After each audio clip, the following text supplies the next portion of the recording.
Jensen is a very bubbly 5-year-old little boy. He's very, very willful, determined, likes to be involved in absolutely everything.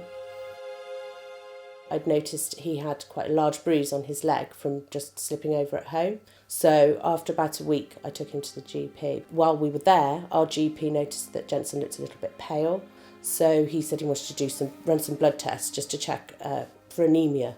I had the blood tests, came home, just sitting down for tea, and we had a phone call from our local hospital saying that we had to take Jensen in immediately for a blood transfusion. And then a consultant and a team of doctors came in, which is all a bit scary, and said it's acute myeloid leukemia.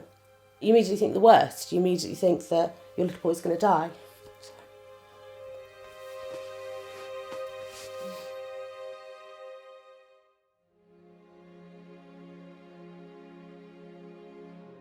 You don't expect your child to get cancer. I've never read up on the symptoms of leukemia, and even if I had, to be honest, Jensen didn't really have any. You don't really think about how it's impacting family life at the time. It did work out quite well, and actually it wasn't as awful as people might think it was. If you were just thinking about being in that situation and having to do that and having to be away from your child, you would think it was absolutely horrendous. But when it comes down to it and you have to do it, it's fine. You just get on with it. We're now at the end of treatment. We're trying to get life back to normal. We're trying to get normal family life back, and Jensen is going to live a normal life, and we will not let this define him. Hugo is quite shy, quite sensitive, but he's very loving, very affectionate, quite cheeky. He's been growing in confidence. Well, since he's been diagnosed, really, his confidence has gone up. The week before diagnosis, there was definitely something seriously wrong.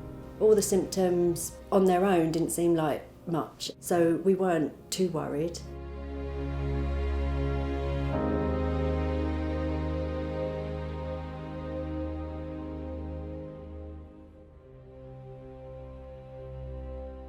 Although the hospital appointments, the blood tests, the medication now have become part of our lives, I think there's a future that we imagined we'd have that's now changed. So sometimes it feels that our lives are on hold.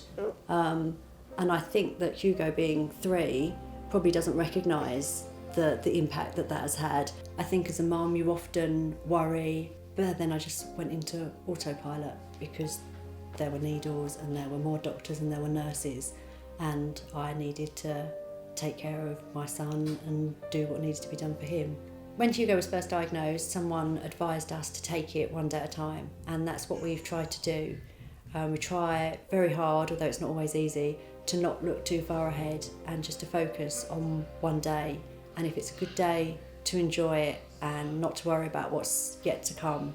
There might be bad stuff tomorrow, there might have been bad stuff the day before. If today is a good day, then make the most of every minute.